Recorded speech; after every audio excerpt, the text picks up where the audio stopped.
शुरू करता हूँ अल्लाह का नाम लेकर। डरता नहीं हूँ किसी के बाप से, या अमित शाह हो या मोदी हो या राज ठाकरे हो या उद्धव ठाकरे हो, किसी के बाप से डरता नहीं हूँ। आज कटकट गेट, ऐतिहासिक गेट, शालीमार होटल के सामने वंचित बहुजन अघाड़ी की सभा होने जा रही है। इस सभा में हमारे मान्यवर अमित भाई भुगड़, जावेद कुरैशी, सैयद जफर और तमाम मेरे नौजवान साथी, बुजुर्गों, दोस्तों, जहाँ तक मेरी आवाज जा रही है, और पर्दा नशीन माँ बहनों, अस्सलाम वालेकुम, अस्सलाम वालेकुम, अस्सलाम वालेकुम। आज हिंदुस्तान के भविष्य बनने जा रहा है, लोकसभा के इलेक्शन होने जा रहे हैं और लोकसभा के अंदर जाने के बाद यहाँ का एक शक्ति कपूर बोलता है कि मैं बहुत पढ़ा लिखा हूँ, 3 डिग्रियां मेरे पास है। तो अफसर खान को क्या अंगठा छाप समझ रहा है क्या तू? अंगठा छाप समझ रहा है?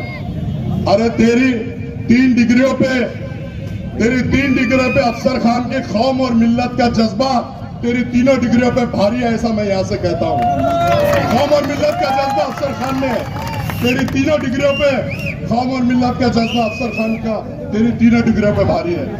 आज हिंदुस्तान में लोकसभा के जो इलेक्शन हो रहे हैं, अमित शाह कहता है कि सामान्य नागरिक कायदा बनाऊंगा, मोदी कहता है कि हिंदू राष्ट्र बनाऊंगा और सामान्य नागरिक कायदा लाऊंगा। तो मैं इस विषय से चैलेंज करता हूं, अमित शाह और मोदी, तेरे में दम अगर है तो सामान्य नागरिक कायदा बना के बता, संविधान को हटा के बता। मैं अफसर खान प्रकाश अंबेडकर साहब का एक सिपाही, प्रकाश अंबेडकर साहब अकोला से चुनकर आ रहे हैं, मेरे बुजुर्गों, दोस्तों और मेरे नौजवान साथियों। और अफसर खान को, आप लोगों को औरंगाबाद शहर से, औरंगाबाद जिले से लोकसभा में भेजना होगा। मैं लोकसभा में अगर जाऊंगा तो अमित शाह की आंखों में आंखें डाल के बात करूंगा, मोदी की आंखों में आंखें डाल के बात करूंगा। और ये शक्ति और हिम्मत अगर आप लोग देते हैं, हिम्मत मुझ में बहुत है, मुझे ताकत आप लोगों की चाहिए। अगर आप लोग ताकत देते हैं तो कसम खुदा की कोई भी कानून पास नहीं होने दूंगा। इनके होते हुए इन्होंने सीए कानून पास किया, 3 तलाक का कानून पास किया, इन लोगों ने हर कानून के सभागृह में होकर पास हुआ। आज आपने देखा होगा कि महानगर पालिका में सेना और बीजेपी का जबड़ा चीर के अफसर खान अपने मसले मसाइल हल करता है। आप लोगों को मालूम होना चाहिए। और जब लोकसभा में अगर आप लोग भिजाते हैं तो कसम खुदा की, और मैं वो एक भी कानून जो हमारे कौम और मिल्लत के खिलाफ है, दलित समाज के खिलाफ है, वो पास होने नहीं दूंगा। आपने देखा होगा कि कटकट गेट को एनिमी प्रॉपर्टी बोल के डिक्लेयर किया गया गवर्नमेंट ने, और जो डेवलपमेंट कमेटी में ये शक्ति कपूर खासदार उसमें है, उसको मालूम है कि एनिमी प्रॉपर्टी है, वो उसके लिए कोई आवाज नहीं उठाया, ना सभागृह में बात किया। आप लोग अगर मुझे चुन के देते हैं तो कसम खुदा की वो कानून, ये एनिमी प्रॉपर्टी नहीं है बल्कि हमारे लोगों की प्रॉपर्टी है, ये रजिस्ट्री करके की है, 7/12 है और PR कार्ड है, तो मैं रद्द कराऊंगा, वो कानून में पास होने नहीं दूंगा। रहा दूसरा बात कि आपने देखा कि ये शक्ति कपूर हर बार बोलता है, अफजल खान को बदनाम करता है, औरंगजेब के बच्चों ने अगर तस्वीर लाए तो उनके ऊपर गुने दाखिल कराता है। ये अफसर खान की हिम्मत आप लोगों के बलबूते पे औरंगजेब रहमतुल्लाह अलैह की जाके ज़ियारत किया और उसके बाद अपने प्रचार का आगाज किया। मैं किसी के बात से डरता नहीं, मोदी हो, अमित शाह हो, शिंदे सरकार हो या कोई भी हो, मैं किसी के बात से डरता नहीं। मैं डरता हूं तो सिर्फ अल्लाह ताला से, मैं डरता हूं तो सिर्फ अल्लाह ताला से। और ये प्रोपेगेंडा फैला रहे हैं ये लोग, शक्ति कपूर, कि मुसलमान के खिलाफ मुसलमान को खड़ा कर दिया गया, मुसलमान के खिलाफ मुसलमान को खड़ा कर दिया गया, गिराने के लिए खड़ा कर दिया गया। तो भाइयों, अब उन्होंने कितने मुसलमान को पूरे देश में गिराया वो मैं आपके सामने रखता हूं। अगर उसको गिराने के लिए खड़ा रहना रहता तो मैं 2019 में खड़े रह के उसको गिरा देता था। कितने वोटों से आया? 4400, 4400 से गिराना रहता तो मैं तभी गिरा देता था।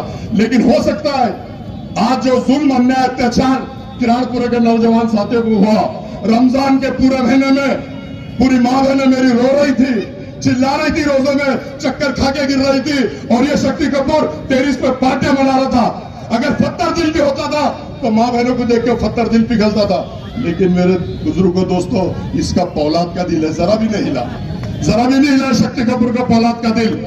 मैं आपको बता दूं, वो कह रहे हैं, ये तो कभी हैदराबाद में इलेक्शन हुए, 4 मुसलमान उम्मीदवार वहां से खड़े थे। अजहरुद्दीन जो वर्ल्ड फेमस है, शब्बीर अली जो डिप्टी सीएम था, चारों के खिलाफ इन्होंने मुस्लिम कैंडिडेट देके चारों मुसलमानों को वहां गिराया, और आज असेंबली में वहां पर एक भी मुसलमान नहीं है। ये दोस्तों सुनने की बात है, सोचने की बात है और समझने की बात है। ये 4 मुसलमानों को तो गिरा दिया, और वो राजा सिंह जो कहता है हुजूर के शान में गुस्ताखी करता है, उसके खिलाफ आपने कैंडिडेट नहीं दिया। जो वो कौन लगता तुम्हारा? ये म्याज फिक्सिंग थी, ये म्याज फिक्सिंग है। और वो राजा सिंह हुजूर के शान में गुस्ताखी करता है। अगर आप लोग मुझे चुन के देते हैं तो राजा सिंह का चपड़ा छीन के उसके हल्क में से जवान किल के कुत्ता को खिला। इतनी ताकत, इतनी क्षमता है उनमें। यारों दोस्तों, समझना आप बात को। ये लोग बोलते हैं कि मैं गिराने के लिए खड़ा। आरिफ नसीम खान दिग्गज नेता बॉम्बे में, 2 बार मिनिस्टर रहे, होम मिनिस्टर रहे। उनको कितने वोटों से गिराया इन्होंने? 250 वोटों से। कितने वोटों से? 250 वोटों से गिराया। तो अब ये गिराने के लिए ये खड़े करते हैं या मैं खड़ा हूं? अगर मुझे वंचित बहुजन आघाड़ी का टिकट नहीं मिलता तो मैं खड़ा भी नहीं रहता था। लेकिन आज दलित समाज, अमित भुईगड़िया है, प्रकाश अंबेडकर साहब पूरी ताकत के साथ अफसर खान के पीछे खड़े हैं। तुमने उनका स्टेटमेंट सुना होगा कि औरंगजेब के शहर से, औरंगाबाद से अगर कोई जीतेगा तो मुस्लिम चेहरा वो अफसर खान जीतेगा। ये उनका स्टेटमेंट है। तो आप लोगों से अब्बन गुजारिश करता हूं कि इनकी बातों में आओ मत। तुमने इनको 10 साल दिया है, लेकिन ये कोई भी काम इन्होंने किया नहीं। आपने देखा होगा जिस बंगले में रहते,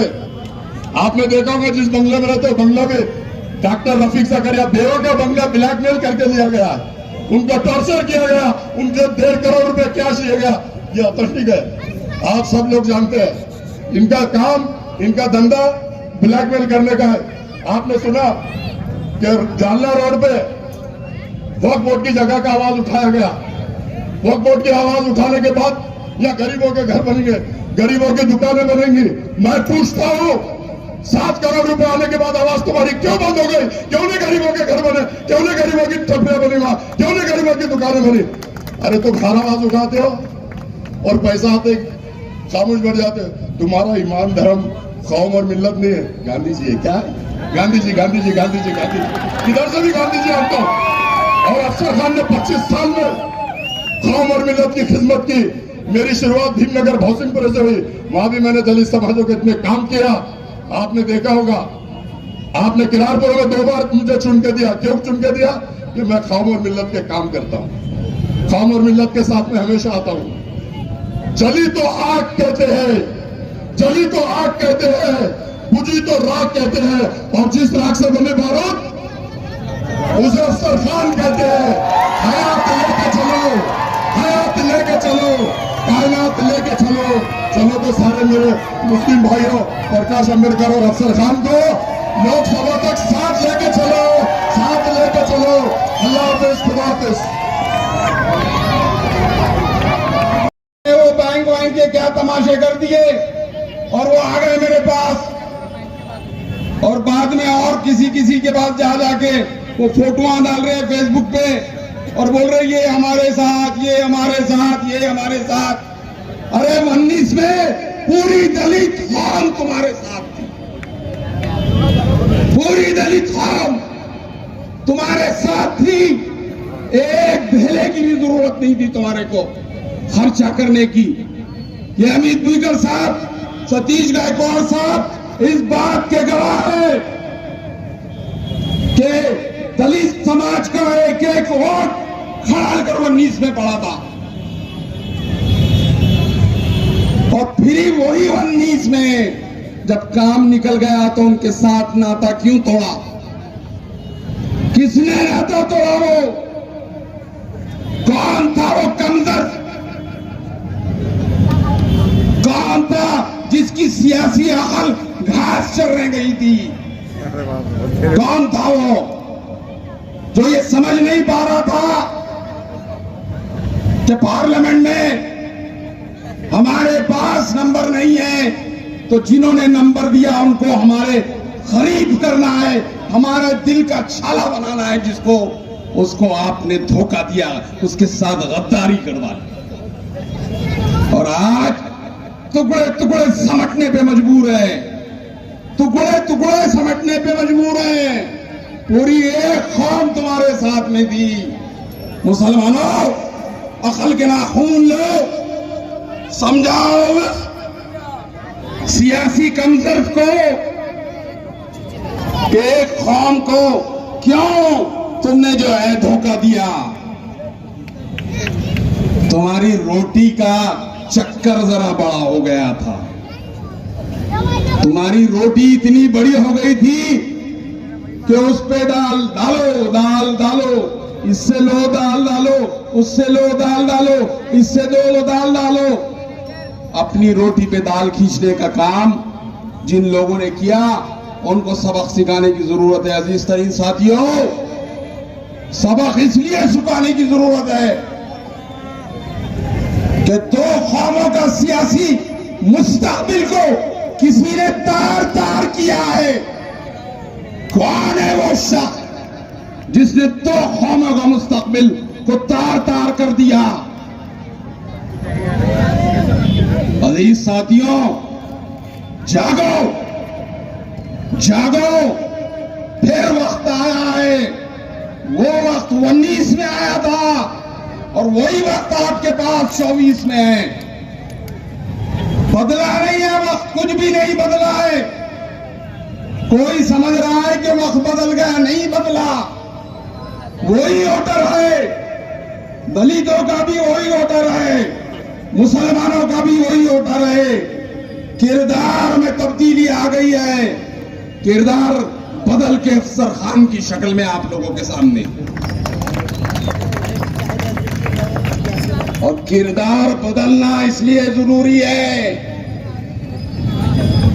कि जो हमारा नहीं, हमारे बुजुर्गान दीन का नहीं, हमारे मसाइल के हल का नहीं, और फिर कहता है कि मैं पढ़ा लिखा हूं। कहां से पढ़े लिखे हो? औरंगाबाद की तारीख से कुछ वाफियत है? औरंगाबाद की तारीख की कुछ मालूमात आपके पास है? औरंगजेब रहमतुल्लाह अलैह की शख्सियत का तुम्हारे पास कोई मालूमात है? या औरंगजेब रहमतुल्लाह अलैह की शख्सियत को तुमने कोई छोटा मोटा बादशाह समझ के कह दिया कि मेरा कोई ताल्लुक नहीं है उससे? और अगर तू ये कहता है कि औरंगजेब रहमतुल्लाह अलैह से मेरा ताल्लुक नहीं है, तो इस कटकट गेट से जावेद कुरैशी कहता है कसम खुदा की तेरे से हमारा कोई ताल्लुक नहीं है, नहीं है हमारे तेरे से ताल्लुक। जिस शख्सियत का इनकार कर रहे हो, कभी समझे हो उसको? वो क्या शख्सियत थी? वो बर्र सगीर का बहुत बड़ा बादशाह। अखंड भारत का तस्वुर जो है ना यहां पर लोगों में, उसको बर्र सगीर कहते हैं। उस बर्र सगीर का सबसे बड़ा बादशाह, मुगल सल्तनत का सबसे ज्यादा राज करने वाला बादशाह, उससे हमारा ताल्लुक नहीं। कहते अपने गिजा बैतुल माल से अपनी गिजा के पैसे भी नहीं लेते थे।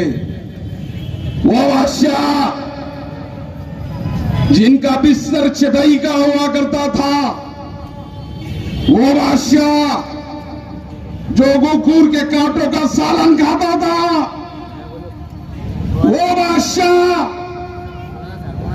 जो जौ की रोटी खाता था, वो बादशाह जो टोपियां सीता था, वो बादशाह जो कुरान मजीद लिख के अपना गुजर बसर करता था, वो बादशाह को तुम कहते हो कि मेरा कोई ताल्लुक नहीं है। अजीज तरीन साथियों, इतना घमंड, इतना गुरूर, इतना तकब्बुर किस लिए? किस लिए? तुम तो भीख मंगे आए थे यहां पर, मुसलमानों की भीख ने तुमको छुड़ा के दे दिया, और तुम हमारे नबियों, हमारे वली अल्लाह की, वलियों सिफत जैसे बादशाहों की बेहुरमती कर रहे हैं। हम तुमको माफ नहीं करेंगे। हमारा मिशन नहीं है सियासत में हमारी भाग दौड़, ये नहीं है कि हमारे जो है घर भर दिए जाए। हमारा मिशन ये है,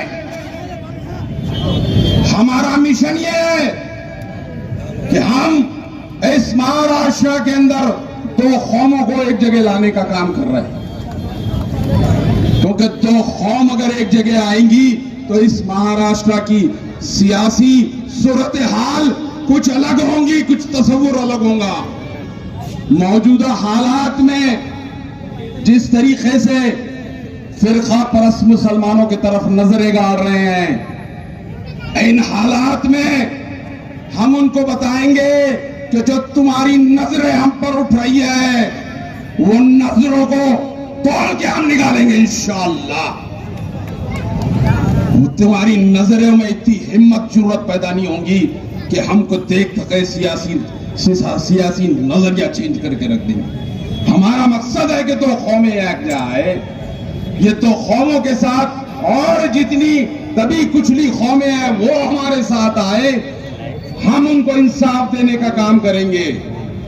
अजीज साथियों, अभी यही कटकट गेट है, यही कटकट गेट पे एमिनी प्रॉपर्टी के प्रॉब्लम्स चालू है। कितने लीडरों ने आके इस मसले को हल किया।